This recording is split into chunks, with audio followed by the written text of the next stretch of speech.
Farming has always been about management.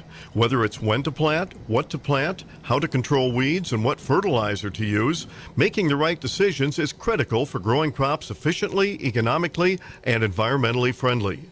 The use of cover crops may soon be a tool that more farmers will use when growing corn and soybeans.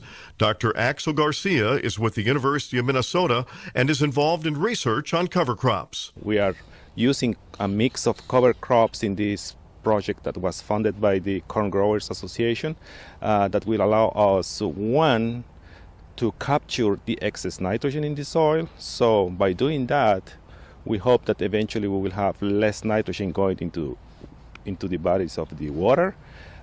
Two, that nitrogen that was captured will return to the field and will be used for the next cash crop. And then three, we are looking at the ways that we can also reduce the impact of erosion and other things in the environment.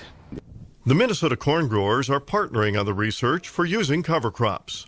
So the idea is to establish the cover crops before we go ahead and harvest the cash crops. So we will have those benefits we were talking about. So to cover the ground during the fall and to have the ground covered at the beginning of the season, which is when most of the problems with nitrogen leaching happened. Using cover crops as part of growing corn and soybeans is already being successfully used.